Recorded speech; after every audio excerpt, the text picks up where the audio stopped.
नमस्कार दोस्तों, मेरा नाम है जितेंद्र सिंह और मैं पढ़ाने जा रहा हूँ पृथ्वी का वायुमंडल, एटमॉस्फेयर ऑफ अर्थ, जो कि सभी प्रतियोगी परीक्षाओं के लिए बहुत महत्वपूर्ण है।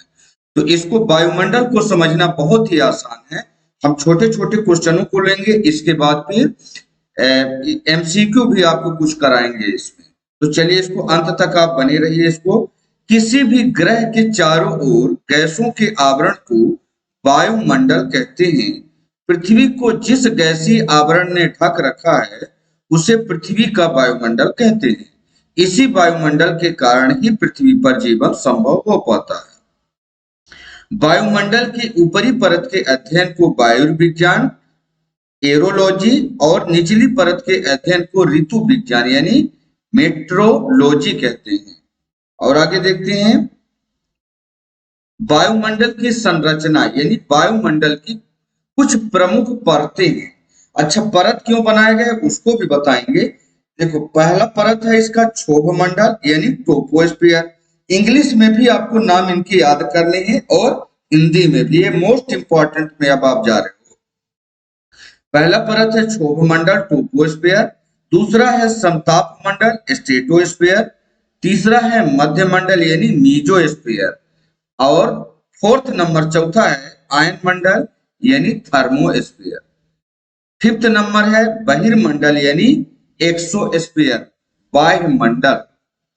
मंडल के कुछ यहाँ पर चित्र भी देख लेते हैं इनके सारे। देखिए, यहाँ पर सारे, यहाँ पर आपके ये रहे आपके सामने, ये पृथ्वी है। ये पृथ्वी के जस्ट बगल में आप देखेंगे क्षोभ मंडल है। इसके बाद सेकंड नंबर में समताप मंडल है, फिर मध्य मंडल है, आयन मंडल है और बहिर्मंडल है। ये अपने चित्र के माध्यम से देख लीजिए और इसके प्रमुख फैक्ट भी बताते हैं। अच्छा, इनको क्यों ऐसा डिवाइड किया गया है कि परतों में डिवाइड किया गया है? देख रहे हैं आप, ये आपकी पृथ्वी तो यहाँ पर है, ये रही आपकी पृथ्वी। और यहाँ पर देखिए एक फर्स्ट परत हो गई यहाँ पर, फिर सेकंड परत आप देख रहे हैं। ऐसा क्यों? क्योंकि इनमें जो गैसों की मात्रा है अलग अलग दूरियों में अलग अलग देखी जाती है, इसलिए ये परतों में ये डिवाइड है। तो चलिए, इन परतों के नाम जान लिए, आगे परतें इनके बारे में और ज्यादा जानेंगे। पहले जान लेते हैं कि इनकी जो हमारे यहाँ पर गैस की मात्रा कौन कितनी है। तो वायुमंडल में पाई जाने वाली महत्वपूर्ण गैसें, गैस कौन कौन सी है? तो देखिए, इनको आप चाहे भले ना याद रखें, इनको नहीं याद रखेंगे इधर नीचे वालों को, बस आपको थोड़ा थोड़ा फैक्ट इधर वालों को याद रखना है, इनको छोड़िए। नाइट्रोजन, नाइट्रोजन कितना है? 78% प्रतिशत में है, 78.08। अच्छा, 08 अगर ना लिखोगे तो आप इतना भी आप ध्यान रखोगे 78%, क्योंकि इसके आसपास में एक ही ऑप्शन देगा, तो 78% आपको याद रखना है। Oxygen, oxygen 20.92%। तो अगर आप इसको इसको आप अप्रोक्स वैल्यू में याद रखें 21%। इसके बाद आर्गन गैस है जो कि आकृत गैस कहलाती है, 0.93%। और कार्बन डाइऑक्साइड है, कार्बन डाइऑक्साइड को आपको याद रखना है 0.03। बस यहां तक आपको ज्यादा याद करने की जरूरत है, यहां तक कार्बन डाइऑक्साइड तक। ये सारी गैसें आपको याद होनी चाहिए, ये कई बार ज्यादा से ज्यादा क्वेश्चनों में पूछे जाते हैं। अच्छा, यहाँ पर कुछ गैस और हैं, जैसे ये आपका मिक्स गैस में आ जाती है नियॉन, हीलियम, ओजोन और हाइड्रोजन। तो उनकी मात्रा भी यहाँ पर दिया हुआ है, ठीक। लेकिन इनको आपको याद रखना है, नाइट्रोजन का 78%, ऑक्सीजन 21%, आर्गन गैस 0.93 और कार्बन डाइऑक्साइड 0.03। आगे देखते हैं इनके बारे में। नाइट्रोजन, पृथ्वी के वायुमंडल, यहां से अब आपके क्वेश्चन भी रेडी हो रहे हैं, ये भी ध्यान रखना। जब आपके क्वेश्चन पूछे जाएंगे तो इनको बहुत ध्यान से देखना। नाइट्रोजन पृथ्वी के वायुमंडल में इस गैस की प्रतिशत मात्रा सभी गैसों से अधिक है। तो कौन सी गैस की मात्रा सबसे ज्यादा अधिक है? तो आप बोलोगे नाइट्रोजन की। नाइट्रोजन रंगहीन, गंधहीन तथा स्वादहीन गैस है।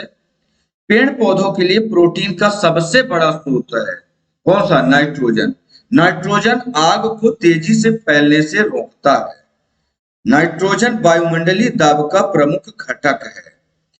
यहाँ तक आपके नाइट्रोजन के बारे में क्वेश्चन हो गए, जिनको आपको याद रखना है। एक दो बार इनको रिपीट कर लोगे तो आपसे ये बनने लगेंगे। ऑक्सीजन के बारे में देखते हैं। ऑक्सीजन जीवन दायिनी गैस कहलाती है। ऑक्सीजन आग जलाने में सहायता करती है। ऑक्सीजन के अभाव में हम ईंधन नहीं जला सकते, अतः यह ऊर्जा का प्रमुख स्रोत है। तो देखो, अगर ऑक्सीजन हमारे वायुमंडल में ना हो तो आग जो हम जलाते हैं तो आग नहीं जला सकते। आर्गन गैस के बारे में थोड़ा जान लेते हैं। आर्गन गैस वायुमंडल में तीसरे स्थान पर सर्वाधिक मात्रा में पाई जाने वाली गैस है। आर्गन गैस का इस्तेमाल विद्युत उपकरणों जैसे बल्ब, ट्यूबलाइट आदि में किया जाता है। अब थोड़ा जान लेते हैं कार्बन डाइऑक्साइड के बारे में, क्योंकि इसकी भी बहुत बड़ी प्रधानता है हमारे वायुमंडल में। यह गैस भारी होने के कारण वायुमंडल में निचली परत में पाई जाती है। पेड़ पौधों की श्वसन क्रिया में भी काम आती है। और कार्बन डाइऑक्साइड गैस हरित गृह प्रभाव यानी ग्रीन हाउस इफेक्ट के लिए सबसे अधिक जिम्मेदार गैस है। क्यों? देखो, जो हमें आज यहाँ पृथ्वी पर गर्म लग रहा है ना, गर्म होने का इसका मेन कारण है कार्बन डाइऑक्साइड, क्योंकि ये सूर्य के प्रकाश को ऑब्जर्व कर लेते हैं और इसको बाहर सूर्य का जो गर्मी है, इसका प्रकाश का जो गर्म हवा है, इसको बाहर नहीं जाने देती। तो इसलिए हमारा वायुमंडल गर्म रहता है, जो उसके लिए कार्बन डाइऑक्साइड ही जिम्मेदार है। अब आते हैं हाइड्रोजन गैस में। वायुमंडल की सबसे हल्की गैस है। हाइड्रोजन गैस जलने पर अत्यधिक ऊर्जा देती है, इसलिए इसे भविष्य का ईंधन भी कहा जाता है। देखिए, यहाँ से आपके बहुत सारे क्वेश्चन रेडी हो गए। अभी क्वेश्चन लास्ट में कराएंगे भी, लेकिन पहले वायुमंडल के बारे में थोड़ा अब जान लेते हैं। तो जो यहाँ पर एक हमने पढ़ाया था आपको क्षोभ मंडल, उसके बारे में बताइए। देखिए, यहाँ पर चित्र भी दिया है, ट्रोपोस्फियर, ये आपकी पृथ्वी है। यहाँ पर ये पृथ्वी के बारे में। अब पृथ्वी के जस्ट ऊपर ट्रोपोस्फियर, क्षोभ मंडल, यह वायुमंडल की सबसे निचली परत है, जिसमें वायुमंडल के संपूर्ण भार का लगभग 75% पाया जाता है। देखो, जितना भी आपको गैस के बारे में ऊपर पढ़ाए थे, एक लिस्ट दिखाए थे, तो उसका लगभग 75% क्षोभ मंडल में ही दिया जाता है। तो बहुत बार क्वेश्चन में पूछ लिया जाता है कि वायु द्वारा सबसे ज्यादा जो दबाव दिया जाता है तो कौन सी है, तो उसमें आपका यहाँ पर नाइट्रोजन आपने पढ़ा था, नाइट्रोजन 78%, तो नाइट्रोजन सबसे ज्यादा है। अच्छा, चाहे नाइट्रोजन हो चाहे जो भी गैस हो, जो भी गैस का आपको लिस्ट दिखाया था, तो 75% आपका इसमें ट्रोपोस्फीयर में आपको मिलता है। अच्छा, सारी मौसमी गतिविधियां क्षोभ मंडल में ही होती हैं, जैसे बिजली का कड़कना, बादल का बनना, आंधी एवं वर्षा, इंद्रधनुष आदि। तो ये देखिए, यहाँ पर ये पृथ्वी में, और आपको बता देते हैं, फिर आपको इसके बारे में समझाएंगे। इस परत में ऊंचाई के साथ तापमान में गिरावट होती है 6.4 डिग्री सेल्सियस प्रति किलोमीटर, या तो ऐसे भी बोल सकते हो कि प्रति 165 मीटर की ऊंचाई पर 1 डिग्री सेल्सियस। अगर आपको इस पृथ्वी से 165 मीटर आपको ऊपर लिफ्ट कराया जाएगा तो 1 डिग्री टेम्परेचर में गिरावट देखी जाएगी। ओके, धरातल से इसकी ऊंचाई 8 किलोमीटर ध्रुवों पर तथा 18 किलोमीटर विषुवत रेखा पर है। इस मंडल को संवहन मंडल भी कहते हैं। तो इतने आपने इसमें पढ़ लिए, थोड़ा सा इसके बारे में बता देते हैं आगे बढ़ने से पहले। तो चलो, इसमें है, एक तो आपने देख लिया कि 75% जो है, तो आपका जो भी गैस इसमें पाया जाता है, दबाव लगाया जाता है, तो इसमें 75% यहाँ पर आपका कहां पर है, क्षोभ मंडल में है। अच्छा, दूसरा, मौसमी गतिविधियां क्षोभ मंडल में ही होती। जैसे देखो, ये जितना यहाँ से आप ट्रोपोस्फीयर यहाँ से आप देख रहे हो, तो यहाँ पर जैसे बादल का बनना, इसके ऊपर बादल नहीं बनेंगे, बादल का बनना हो गया, और बिजली का कड़कना, है ना, आंधी तूफान या इंद्रधनुष जो भी बनेगा ना, वो सारे क्षोभ मंडल के अंदर ही बनेगा, इससे ऊपर नहीं बनेगा, क्षोभ मंडल से ऊपर नहीं बनेगा। यानी स्ट्रेटोस्फीयर या मीजोस्फीयर, थर्मोस्फीयर, एक्सोस्फीयर यहाँ पर नहीं बनेगा। ये चीज आपको ध्यान रखना है। ओके, इस परत में ऊंचाई के साथ तापमान में गिरावट होती है। तो जैसे देखो, यहाँ जैसे ये हमारी पृथ्वी, यहाँ पर ये हमारी पृथ्वी है, और जैसे जैसे आप यहाँ से ऊपर जाते जाओगे तो आपका टेम्परेचर डाउन होता जाएगा। अगर पृथ्वी से 1 किलोमीटर आपने ऊपर आपको उठा दिया जाए, लिफ्ट करा दिया जाए, तो 6.4 डिग्री टेम्परेचर आप कम पाओगे ऊपर। और अगर 165 मीटर ऊपर उठाया जाएगा तो 165 मीटर में 1 डिग्री टेम्परेचर डाउन रहेगा। एक यहाँ पर क्वेश्चन आता है, ये देखिए बहुत इंपॉर्टेंट क्वेश्चन है कि धरातल से इसकी ऊंचाई कितनी है, ट्रोपोस्फीयर की क्षोभ मंडल की ऊंचाई। तो 8 किलोमीटर ध्रुव पर। ध्रुव कहां पर होता है, देखो यहाँ पर एक पिक्चर और हमने बना रखा है कि ये जो हमारा यहाँ से एक लाइन जाती है तो इसको बोलते हैं हम विषुवत रेखा, यानी मध्य है ना, मध्य सेंटर, विषुवत रेखा। अध्रुव कहां पर होता है, यहाँ पर आपका ध्रुव हो जाएगा, ये ध्रुव हो जाएगा। तो अगर यहाँ से बात किया जाए तो इससे ऊपर ये 8 किलोमीटर। लेकिन अगर इसी को आप यहाँ से ऐसे कर दोगे, इसको आगे कर दो, ये देखो यहाँ पर, तो इनकी ऊंचाई यहाँ से विषुवत रेखा से, ये आपका जो विषुवत रेखा आप देख रहे हैं, यहाँ से 18 किलोमीटर ऊपर, 18 किलोमीटर है ना। तो आप इसका मतलब समझ गए होंगे कि अगर इस जगह से आप देखेंगे तो 18 किलोमीटर, और इससे ऊपर ये जो आपका ध्रुव है इससे ऊपर 8 किलोमीटर आपका ये आगे जाएगा, है ना। इसका ऊंचाई है क्षोभ मंडल का। इसी मंडल को संवहन मंडल भी कहा जाता है। तो क्वेश्चन में बनेगा कि संवहन मंडल किसको कहते हैं, तो क्षोभ मंडल यानी ट्रोपोस्फीयर। तो इसके 3 नाम हो गए, ट्रोपोस्फीयर, क्षोभ मंडल और संवहन मंडल। आगे देखते हैं समताप मंडल। समताप मंडल मतलब ये दूसरे नंबर का, 18 किलोमीटर से 32 किलोमीटर की ऊंचाई तक पाया जाता है। 18 किलोमीटर से 32 किलोमीटर तक इसकी दूरी है। इस परत में ताप समान रहता है। इसमें क्या था, ऊंचाई के साथ तापमान में गिरावट होती थी ट्रोपोस्फीयर में, लेकिन इसमें ताप बराबर रहेगा।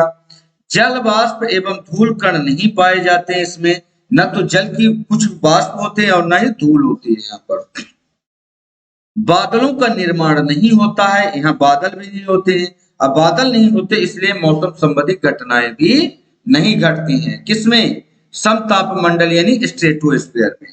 अब वायु, यहाँ पर और एक चीज यहाँ पर होता है कि तापमान समान रहने व मौसमी गतिविधियों से मुक्त होने के कारण वायुयान समताप मंडल में ही उड़ाए जाते हैं।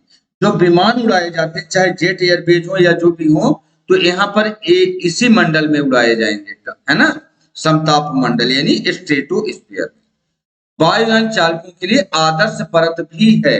तो इसके लिए क्वेश्चन भी आ जाता है कि आदर्श मंडल किसको बोला जाता है, या विमान उड़ाने के लिए आदर्श मंडल कौन सा है, वो है स्ट्रेटोस्फीयर।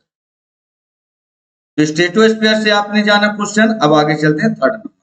तो पहले फर्स्ट का जाना, फिर सेकंड का जाना, फिर अब आते हैं मीजोस्फीयर में। मीजोस्फीयर के बारे में देखते हैं। मध्य मंडल, मीजोस्फीयर, इसका विस्तार 32 से 60 किलोमीटर तक है। यानी ये जो विस्तार, ये जो लाइन आपकी ड्रा है इस जगह से इस जगह तक, इनका डिस्टेंस हो जाएगा 32 किलोमीटर से 60 किलोमीटर तक। इसी का किसका, मध्य मंडल यानी मीजोस्फीयर। एक चीज और देखना, इसको ओजोन मंडल भी इसी को बोलते हैं। इसमें आपको दिखाएंगे, इस मंडल में ऊंचाई के साथ तापमान बढ़ता जाता है। प्रति 1 किलोमीटर की ऊंचाई पर तापमान 5 डिग्री सेल्सियस की वृद्धि हो जाती है। तो चल एक चीज और मैं यहाँ पर बता दूं आपको, इस जगह पर आपने क्या पढ़ा था, इस जगह में ऊंचाई के साथ तापमान में गिरावट होता है। यहाँ पर तापमान समान रहते हैं, इसमें तापमान में कोई चेंज नहीं होता। और यहाँ पर आप देख लो मध्य मंडल में ऊंचाई जैसे जैसे बढ़ेगी तो तापमान में वृद्धि होती है। इसमें वृद्धि होगी, इसमें ऊंचाई के साथ तापमान आपका घटेगा और इसमें समान रहेगा। इस चीज को आपको ध्यान रखना है, यहाँ से बहुत सारे क्वेश्चन आपके बनते हैं। चलिए आगे देखते हैं। मध्य मंडल वायुमंडल की तीसरी परत है। ये वायुमंडल पहला, दूसरा और तीसरा तथा वायुमंडल के बीच में स्थित है। बीच मतलब 1-2 इधर है और 1-2 इधर, तो 2 मंडल ऊपर 2 नीचे, बीच में आपका मीजोस्फीयर है, मध्य मंडल है। अंतरिक्ष से आने वाले उल्का पिंड मध्य मंडल पर आकर ही जलकर समाप्त हो जाते हैं। तो उल्का पिंड, आपने जो टूटते हुए तारे का नाम सुना होगा, तारे तो टूटते नहीं, हो तो गैस ही हैं, कभी नहीं टूटते। लेकिन उल्का पिंड जो अंतरिक्ष से कुछ पत्थर के टुकड़े जो है आते हैं, है ना, उल्का पिंड जिसको नाम दिया जाता है, वे मध्य मंडल में आके यहाँ से जल के खत्म हो जाते हैं। यहाँ से अगर अंतरिक्ष से पत्थर आएंगे लेकिन मीजोस्फीयर में जलेंगे और जल के इसी मीजोस्फीयर में आपके पत्थर समाप्त हो जाते हैं, है ना। तो अंतरिक्ष से आने वाले उल्का पिंड मध्य मंडल पर आकर ही जलकर समाप्त हो जाते हैं। ओजोन परत पर समताप मंडल में ही स्थित है, जो कि सूर्य से आने वाली पराबैंगनी किरणों को अवशोषित कर लेती है।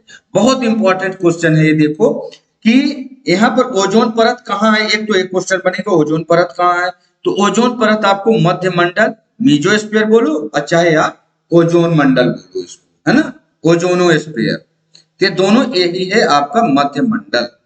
और एक क्या है कि जो सूर्य से आने वाली पैराबैंगनी अल्ट्रावायलेट रेज, पैराबैंगनी किरणें जो कि हमारे शरीर के लिए बहुत नुकसानदायक है ना। अगर ये आपका अगर मैं यहाँ पर ओजोन परत ना हो, ओजोन गैस ना हो, ओजोन परत, तो यहाँ पर जीवन संभव ना हो पाए। अच्छा, ओजोन परत की मोटाई नापने में डॉप्सन इकाई का प्रयोग किया जाता है। एक बहुत इंपॉर्टेंट ये भी क्वेश्चन है कि ओजोन परत की मोटाई किससे नापते हैं, तो डॉप्सन इकाई से नापते हैं। आगे देखते हैं आयन मंडल।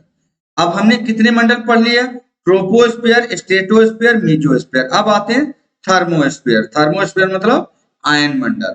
यह 60 किलोमीटर से 640 किलोमीटर तक विस्तृत है, यानी 60 किलोमीटर से 640 किलोमीटर तक इसका माना जाता है, इसका क्षेत्र। किसका, आयन मंडल का। आयन मंडल कौन सा, ये वाला क्षेत्र आपका आयन मंडल है, यहां से यहां तक, ये पूरा, ये जो आप लाइन यहाँ पर देख रहे हैं ना। इस परत द्वारा रेडियो तरंगे परावर्तित की जाती हैं। अच्छा, यहाँ पर देखो रेडियो तरंगे परावर्तित की जाती हैं और संचार उपग्रह इसी परत में अवस्थित होते हैं। तो बहुत बढ़िया बढ़िया क्वेश्चन है। संचार उपग्रह जो यहाँ पर आपको संचार उपग्रह हमारे धरती से छोड़े जाते हैं, लॉन्च किए जाते हैं, ये कहाँ किए जाते हैं, तो आयन मंडल में ही किया जाता है। एक चीज और आपको ध्यान रखना है कि अगर आयन मंडल क्वेश्चन में ना हो तो आपको फिर एक्सोस्फीयर यानी बाह्य मंडल लगाना है। बाह्य मंडल, आयन मंडल, ये दोनों में से एक ही रहेगा आपका ऑप्शन में, ठीक। तो अभी संचार उपग्रह इसी परत में अवस्थित होते हैं, कहा, आयन मंडल में यानी थर्मोस्फीयर में। तो आपने इतने सारे क्वेश्चन आयन मंडल से सीख लिए। अब आगे चलते हैं एक्सोस्फीयर में, बहिर्मंडल।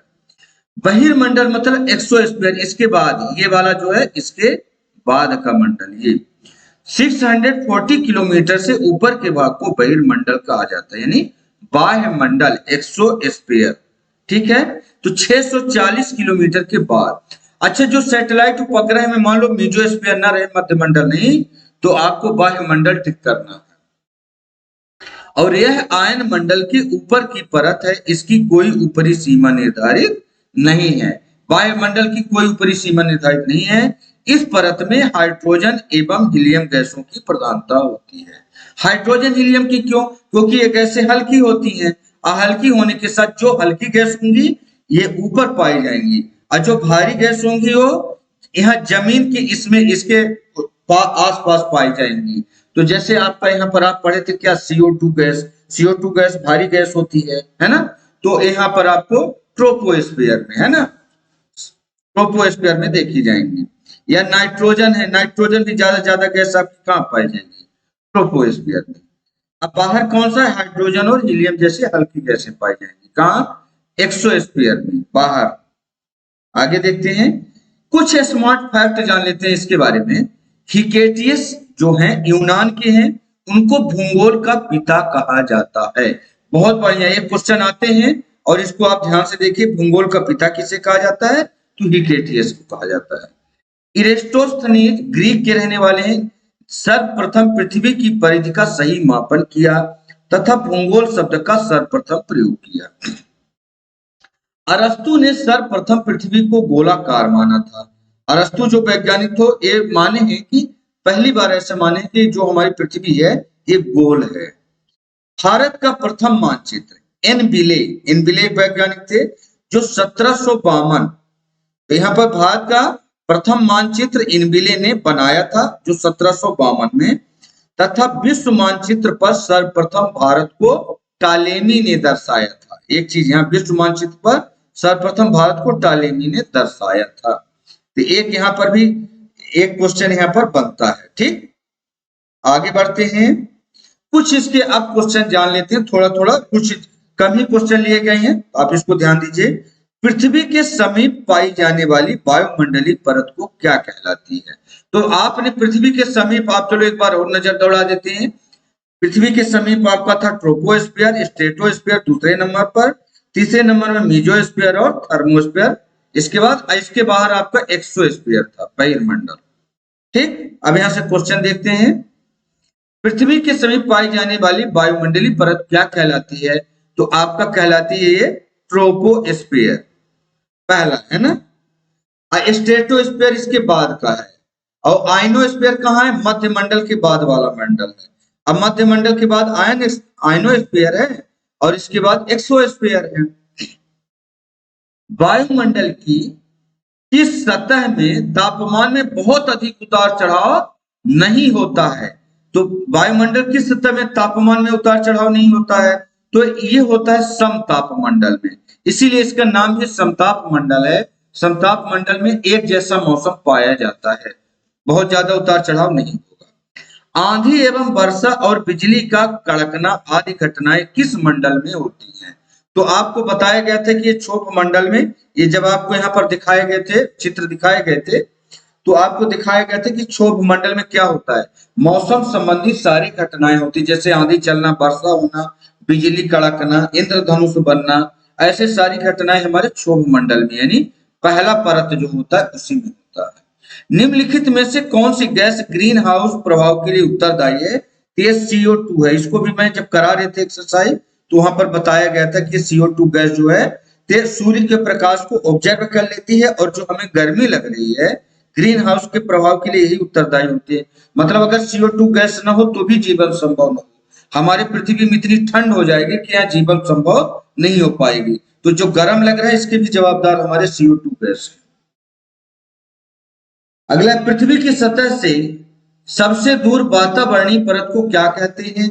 तो पृथ्वी की सतह सबसे दूर, सबसे लास्ट में कौन सा है? इसमें देखो, यहाँ पर आपका वायुमंडल आ जाएगा, है ना। सबसे बाहरी परत क्या है?